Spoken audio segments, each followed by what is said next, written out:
morning everyone. Now let's start today our topic banking system. How to develop our banking system. Banking system हमारे देश में 18वीं सदी में कैसे क्या डेवलप हुआ उसके बारे में आज आप लोगों को बहुत अच्छे से बताएंगे। इसको क्या है कि आप लोग अगर अटेंशन बना के रखिएगा तो बहुत इजी वे में आपको समझ में आ जाएगा कि कैसे कैसे हम लोग बैंकिंग सिस्टम क्या डेवलप हुआ है। और इसके लिए बहुत सारा वैकेंसी भी निकल चुका है, उसको आप लोग देखेंगे। ये जो अभी टॉपिक हम करवाएंगे आपको बैंकिंग सिस्टम तो फायदेमंद रहेगा ही, साथ में आप लोग कोई भी एग्जाम दे रहे हैं, बैंक हो, रेलवे हो, एसएससी हो या यूपीएससी, जेपीएससी, डब्ल्यूबीसीएस, कोई यूपीएससी कोई भी एग्जाम दे रहे हैं तो सभी जगह आपका ये काम आएगा।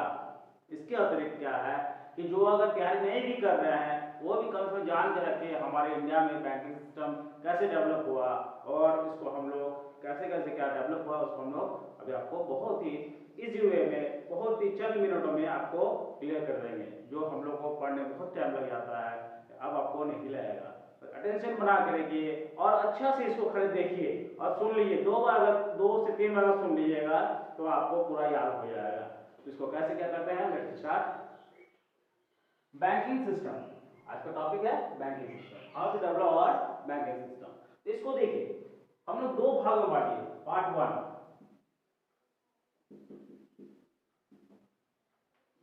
पार्ट 1 में क्या है कि पहले जो हम लोग सबसे पहले हम लोग भारत में जो बैंकिंग सिस्टम डेवलप हुआ उसमें पहला बैंक कौन सा बैंक खोला गया था। तो फर्स्ट जो आपका एक नंबर 1 था 1770 में बैंक ऑफ हिंदुस्तान।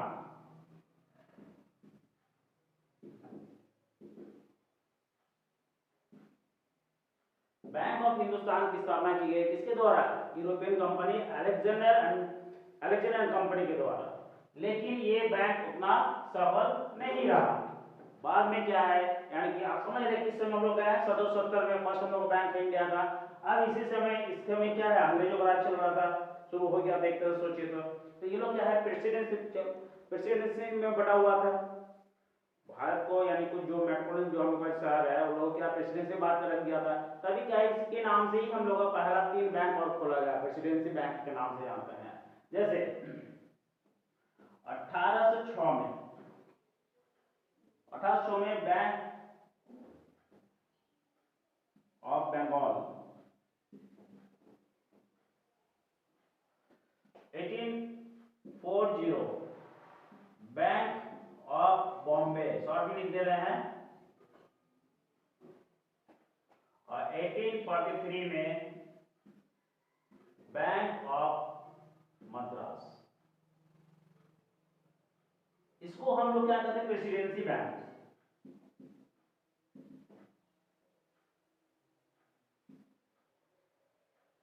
तीन बैंक आप लोग का इसके बाद और बहुत सारा बैंक खुला है, लेकिन आपको समझने के लिए हम बहुत इजी वे में ले जा रहे हैं, आपको समझ में बहुत इजी हो जाएगा। तो 1770 बैंक ऑफ हिंदुस्तान, उसका 1806 में बैंक ऑफ बंगाल, 1840 में बैंक ऑफ बॉम्बे, 1843 में बैंक ऑफ मद्रास की स्थापना हो रहा है। आगे चल के ये तीनों बैंक मर्ज हो रहा है कब 1921 में। अब देखिए हम लोग कहाँ आ गए 1921 में। इस बैंक का इसका नाम क्या हो रहा है, इंपीरियल बैंक ऑफ इंडिया।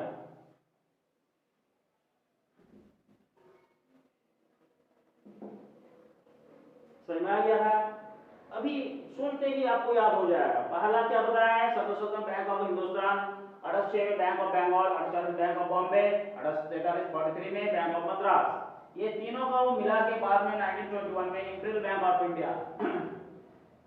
और इंपीरियल बैंक ऑफ इंडिया से आगे जाके क्या हो रहा है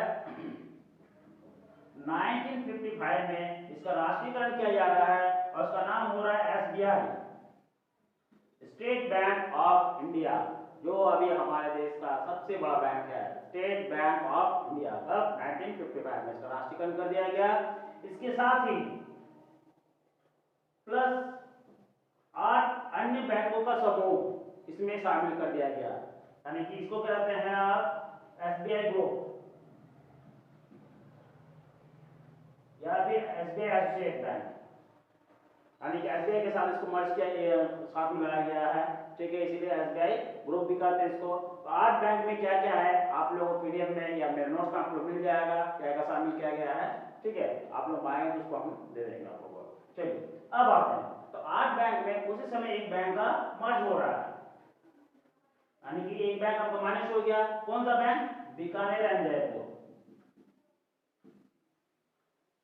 बीकानेर एंड जयपुर। 7 बैंक बच रहा है। अब 7 बैंकों में फिर आपका 2 बैंक का विलय हो रहा है, यानी कि अब कितना बच रहा है? 5। 2 बैंक कौन कौन सा है? एक है सौराष्ट्र जो 2008 में मर्ज हुआ, और एक हो गया इंदौर, ये 2009 में मर्ज हुआ। इस डेट को भी आपको याद रखना है, कोई भी एग्जाम में पूछा हुआ है। पहले सौराष्ट्र का मर्ज हो रहा है, उसका इंदौर का। यहाँ भी क्वेश्चन आपको बन चुका है कि पहले किसका मर्ज हुआ है, आपको 4 का ऑप्शन दे देगा, तो आपको निकालना पहला क्या है? सौराष्ट्र से एसबीआई से, एस से स्टेट बैंक, 100 से स्टेट बैंक, 100 से सौराष्ट्र, पहला सेकंड जो मर्ज हो रहा है। थर्ड इंदौर का मर्ज हो रहा है, यानी कि एसोसिएट एसबीआई एसोसिएट में कितना बैंक रह गया? 5। ठीक है, अब हम लोग आगे बढ़ते हैं। तो ये आपको एक फेज आपको क्लियर हो गया है कि एसबीआई ग्रुप, आप लोग देखते होंगे पहले जो वैकेंसी निकलता था उसमें क्या था? एसबीआई ग्रुप अपना अलग से एग्जाम लेता था, कंडक्ट करता था, और दूसरा क्या है? आईबीपीएस। तो ये आप लोगों को बता रहे हैं कि मेरा जो इंस्टीट्यूट है रिंग्स एकेडमी, ठीक है, ये हम लोग चितनी रेलवे स्टेशन के पास है, और यहाँ से अभी तक हम लोग बहुत सारे स्टूडेंट को सिलेक्शन दे चुके हैं, जिसमें फर्स्ट जो मेरा स्टूडेंट सिलेक्शन दिया था वो दिया था सेंट्रल बैंक ऑफ इंडिया, फिर पीएनबी, फिर बैंक ऑफ इंडिया में भी ज्वाइनिंग किया हुआ है। यानी देख रहे हैं जिस तरह हम क्लास देंगे आप लोग, अगर उस तरह कर लेते हैं तो बहुत जल्दी आपको ये सब याद हो जाएगा, बहुत जल्दी आप सिलेक्शन मिलेंगे। तो आपको ये पता चल गया कि एसबीआई ग्रुप कैसे का डेवलप हुआ, इसका पहले अलग से एग्जाम हो रहा था, लेकिन आप देखिए अब क्या हो रहा है, क्या नहीं, आपको आगे बताते हैं। चलिए क्लियर हो गया। नेक्स्ट आते हैं पार्ट 2 में।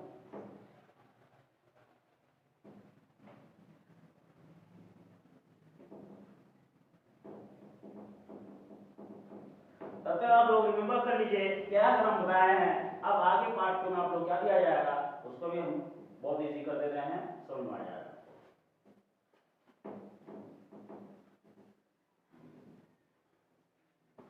अब इसको कर लीजिए पार्ट 2।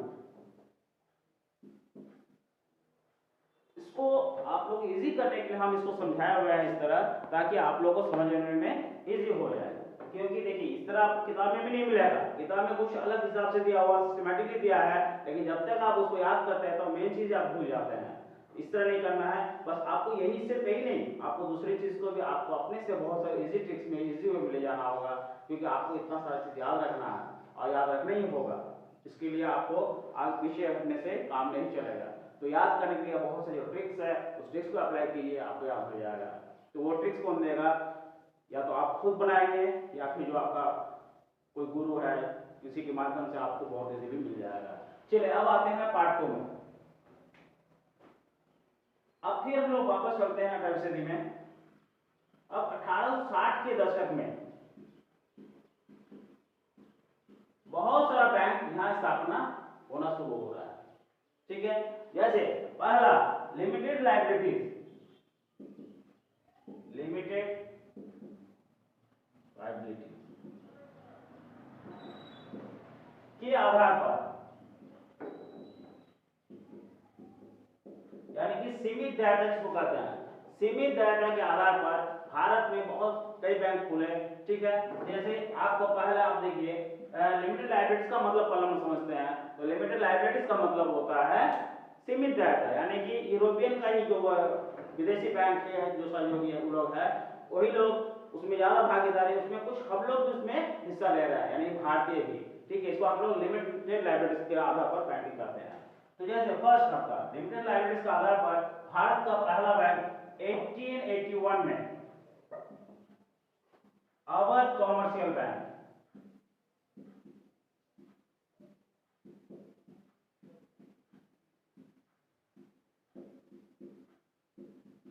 यानी पहला हम लोग का लिमिटेड लाइबिलिटीज के आधार पर भारत का पहला हम लोग का जो बैंक है 1881 में Awadh commercial bank.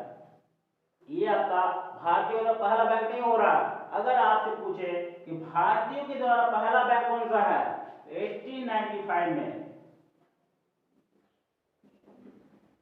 PNB Punjab national bank भारतीयों के द्वारा पूर्ण रूप से भारतीयों के द्वारा पूर्ण रूप से भारतीयों के द्वारा इंडियन के द्वारा यानी इसमें देखिए आपको बाहर का हिस्सेदारी नहीं है पूरी तरह से भारतीयों के द्वारा। तो एकदम आप याद रखिएगा अगर आपसे पूछ रहा है कि तो 1881 में अवध कमर्शियल बैंक और दूसरा अगर 89 पूर्ण से भारतीयों के द्वारा पूछ रहा तो पीएनबी 1895 में नेक्स्ट आते हैं।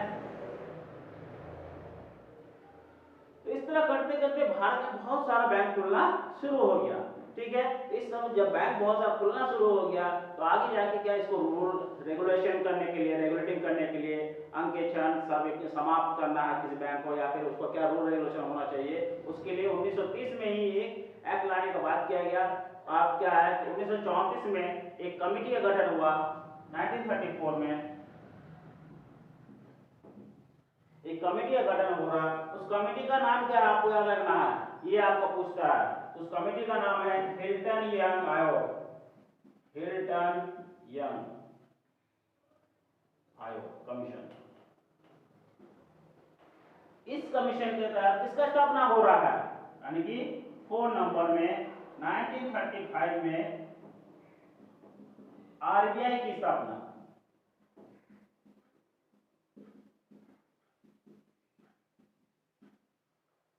1935 में आरबीआई की स्थापना यानी कि रिजर्व बैंक ऑफ इंडिया की स्थापना हो रहा है और इसको पूर्ण रूप से अधिकार दिया जा रहा है यानी कि जिसको आज हम क्या कहते हैं बैंकों का बैंक यानी कि बैंकों का बाप कौन हो गया आरबीआई यानी कि जो भी रेगुलेटिंग करना है रूल रेगुलेशन लागू करना है मौद्रिक नीति में हम बताएंगे क्या क्या करते हैं और सब। ठीक है, तो अब उसके बाद क्या है कि समापन भी जैसे कि यूपीएससी में भी एक क्वेश्चन पूछा था कि बैंक को किसी बैंक को समाप्त करना है तो वो किसके पास अधिकार है किसके पास है आरबीआई के पास है। किसी को अथॉरिटी देना है किसके पास अधिकार है आरबीआई के पास। मॉनेटाइज को कौन कंट्रोल करता है नहीं करता है। ठीक है, चलिए आगे हम बताएंगे। तो 1935 में आरबीआई की स्थापना अब ये रेगुलेटिंग लेकिन नहीं कर पा रहा क्योंकि नया अभी जस्ट स्थापना ही हुआ है। चलिए आगे आते हैं नंबर 5। अब क्या है कि भारत में बहुत सारा बैंक खुल गया तो बहुत सारा जब बैंक खुल गया अब क्या है उसको रेगुलेटिंग कौन करेगा भाई कोई भी पैसा लेके जा सकता है गायब हो सकता है क्या होगा क्या नहीं। तो पब्लिक को भी थोड़ा सा इसमें ही हुआ तो इसको रेगुलेट करने इसको जब अधिकार दिया गया और बहुत सारा जब बैंक खुल गया तो क्या होगा 1969 में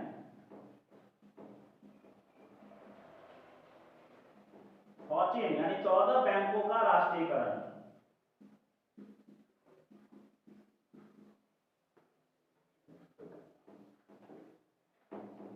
14 बैंकों का राष्ट्रीयकरण यानी कि नेशनलाइजेशन हो रहा है। 14 बैंकों को राष्ट्रीयकरण किया जा रहा है नेशनलाइज किया जा रहा है। इनको जिनके पास 50 करोड़ से भी ज्यादा संपत्ति हो गया 50 करोड़ से ज्यादा संपत्ति हो गया है एसेट हो गया है उसको राष्ट्रीयकरण किया जा रहा है। कौन कौन बैंक है आप लोग बता देंगे। ठीक है, वो सब आप लोग मिल जाएगा मेरे नोट्स में क्योंकि अभी उसको आप लोग समझेंगे तो थोड़ा दिक्कत हो सकता है लेकिन हाँ उसको भी आपको याद रखना होगा कौन कौन बैंक है। अगर आप बैंक का एग्जाम दे रहे हो अगर एग्जाम दे रहे तो आपको उतना जरूरत नहीं है। ठीक है, क्योंकि मेरा फर्स्ट जो स्टूडेंट एग्जाम दिया था जो इंटरव्यू उस समय था क्लर्क में अभी नहीं है। ठीक है, तो उसमें पूछा तो सेंट्रल बैंक जब इंटरव्यू दिया तो पूछा गया था कि सीबीआई की स्थापना यानी सेंट्रल बैंक ऑफ इंडिया की स्थापना कब हुआ था तो 1911 में। ये सब भी कुछ याद करना ट्रिक्स देंगे अगर आप लोग बोलेंगे कमेंट करेंगे तो हम नोट्स आप लोग पीडीएफ भेज देंगे और आप लोग को कलेक्ट कर लीजिएगा। चलिए, तो 1916 में 14 बैंकों का राष्ट्रीयकरण किया जा रहा है। इसके बाद देखिए पॉइंट नंबर 6। अब देखिए बहुत सारे बैंकों के पास 200 करोड़ से भी ज्यादा संपत्ति हो गया यानी 200 करोड़ से भी ज्यादा हो गया यानी कि 1980 में 6 बैंकों का और राष्ट्रीयकरण 6 बैंकों का और राष्ट्रीयकरण किया जा रहा है। अब वो लोगों के पास ऐसे कितना हो रहा है 200 करोड़। तो 6 बैंकों का राष्ट्रीयकरण हो गया तो नेशनलाइज्ड बैंक हम लोग कितना हो गया 20 में आप देखिएगा एक बैंक दूसरे से मर्ज किया गया 1993 में मर्ज किया गया क्या न्यू बैंक ऑफ इंडिया को न्यू बैंक ऑफ इंडिया को।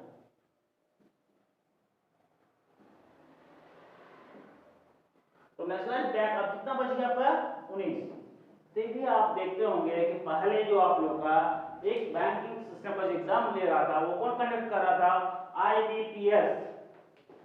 ये बैंक को एग्जाम कौन कंडक्ट करता था पहले, IBPS, institute of banking person selection board. इसके द्वारा इस बैंकों का एग्जाम लिया जा रहा था। यानी कि ये आपका 19 बैंकों का एक एग्जाम हो गया और एक हो गया आपका SBI का, ठीक है। लेकिन बाद में देखिए फिर दो बैंकों को इसमें जोड़ा गया, महिला बैंक,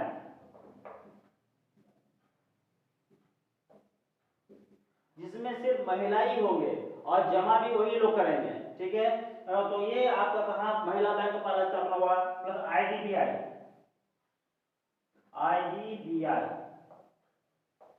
तो ये नीचे हो जा रहा क्या, IDBI बैंक की स्थापना किया जा रहा है, ठीक है। यानी कि आपको बता दे रहे हैं 19 बैंक के बाद में दो बैंक जो महिला बैंक और IDBI को शामिल किया, यानी कि टोटल कितना हो गया 21। आपको यहाँ बता दे रहे हैं ये 21 बैंक हो रहा है।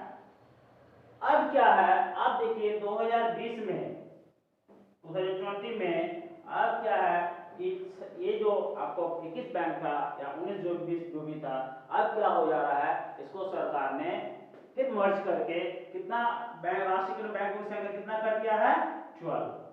9 अभी आप लोग का राष्ट्रीय नेशनलाइज्ड बैंक कितना हो गया, नेशनलाइज्ड बैंक 12 हो गया। इसका देखिए अभी वैकेंसी निकला हुआ अभी, और इसी में अब आप क्या किया गया है कि SBI को भी शामिल कर दिया गया है। तो अब नेशनलाइज्ड बैंक आपका देखिए इतना हो गया है। अगले कुछ सालों के बाद आप देखेंगे अभी सबको मर्ज करके 4 बैंकों में बदल दिया जाएगा। तो धीरे धीरे बैंकों की संख्या घटाते जा रहा है। तो ये थोड़ा सा नीति के विरुद्ध है, लेकिन क्या है अब प्राइवेटाइजेशन करना ही लग रहा सरकार का सबसे बड़ा मकसद है और आगे भी इसके लिए करना पड़ेगा शायद, लेकिन क्या है कि इसके लिए कुछ हम लोग भी जिम्मेवार हैं। तो चलिए ये सब मेरा हम लोग मैटर नहीं है, हम मैटर है लेकिन आगे देखते हैं। तो आपको ये कंसेप्ट क्लियर हो गया कि बैंकों का सिस्टम यानी कैसे कैसे डेवलप हो रहा है। और इसमें आप एक और चीज जान लीजिए, बैंकों को हम लोग मुख्य 3 भागों में बांटे हैं। एक नेशनलाइज्ड बैंक हो गया, दूसरा हो गया RRB के एक्ट के द्वारा आपका जो ग्रामीण बैंक का एग्जाम होता है वो भी अलग से वैकेंसी निकलता है और उसका भी स्थापना कब हुआ है 1975 में। उसके तो पहला यहाँ RRB में ग्रामीण बैंक की स्थापना किया गया। उसके बाद आप देखेंगे निजी बैंक, पहला हम लोग को यहाँ का निजी बैंक कौन सा हो गया, UBI, ठीक है। 1994 में इसको निजी बैंक के पहला हम लोग का यहाँ स्थापना किया गया था। इसके बाद जैसा आप देख रहे हैं HDFC, ICICI ये सब निजी बैंक हो गया, इसका अलग से कंडक्ट होता है। आप लोग जब भी अगर सरकारी बैंक के लिए एग्जाम देंगे तो SBI ग्रुप था पहले और इनको एसोसिएट कर दिया गया है और अभी क्या है इन्वेस्टमेंट बैंकों का आप लोग एग्जाम कंडक्ट करेंगे और देंगे और आपको इसको अच्छे से जानकारी भी हासिल करना बहुत जरूरी है। तो चलिए अब आप लोग शायद याद हो गया होगा कि कैसे कैसे ये कंडक्ट हो रहा है और कैसे कैसे डेवलप हो रहा है। इस तरह आप लोग इसको देखते रहिए। अगर आपको पसंद आया तो आप लोग लाइक कीजिए, शेयर कीजिए, सब्सक्राइब कीजिए और बेल आइकन को भी दबाइए ताकि आपको बहुत जल्द से जल्द बहुत सारा नया वैकेंसी वीडियो मिलता रहे। और क्या आगे आपको कौन सा टॉपिक चाहिए आपको बहुत अच्छा से मिल जाएगा। जैसे आपको क्या है, आपको हिस्ट्री भी बहुत अच्छा से मिलेगा, ज्योग्राफी बहुत अच्छा से मिलेगा, चाहे हिस्ट्री हो, ज्योग्राफी हो, पॉलिटिकल साइंस हो, इकोनॉमी का टॉपिक है ये, इकोनॉमिक्स हो, साइंस हो, बहुत अच्छा से मिल जाएगा। आप लोग डिमांड करेंगे तो आप लोग के लिए हम वीडियो बनाते रहेंगे, आप लोग मिलते जाएगा। इसके अतिरिक्त ये आप लोग क्या है आपका यूट्यूब चैनल जो है दत्ता सर दिल्ली, सब कुछ दिल्ली से प्रिपरेशन किए हुए हैं, ग्रेट GS क्लासेस यूट्यूब में आप देखिए, आपको मिलना शुरू हो जाएगा। इसके अतिरिक्त आपको एक बहुत जल्दी हम नया विंग्स एकेडमी का चैनल भी बनाने जा रहे हैं जिसमें आपको सारा चीज का मिलेगा। उसमें क्या है कि कंपटीशन के लिए जो चाहिए यानी क्या मैथ्स, रीजनिंग, GS, इंग्लिश चारों सेक्शन जो चाहिए उसके लिए हम लोग यहाँ से एक्सपर्ट के द्वारा क्लास दिया जाता है। और अभी तक हम लोग सिलेक्शन में कई सेंचुरी पार कर चुके हैं, एक एक स्टूडेंट 3-3, 4-4 वैकेंसी सिलेक्शन ले चुका है। अगर आप लोग अच्छा लग रहा आप लोग जुड़िए। इसके साथ हम लोग का जो फोन नंबर है इसमें आप कॉन्टेक्ट कर सकते हैं 7004069784। अच्छा लगा तो शेयर कीजिए, कमेंट कीजिए और इसके साथ क्या है कि जो भी टॉपिक आप लोगों को चाहिए वो भी हमसे आप लोग कमेंट करके बोल सकते हैं, नेक्स्ट टॉपिक हम वो भी देंगे। अब आप लोग बहुत जल्दी कि हम साइंस केमिस्ट्री का क्लास शुरू करेंगे। केमिस्ट्री में आपको बताएंगे कि कैसे क्या केमिस्ट्री को पढ़ना है, चाहे वो क्लास टेस्ट हो रहे या फिर कंपटीशन का है, सबको आपको बहुत इजीली आपको प्रोवाइड कर देंगे। अगर इजी लग रहा है तो जरूर आपको इसको कीजिए। धन्यवाद।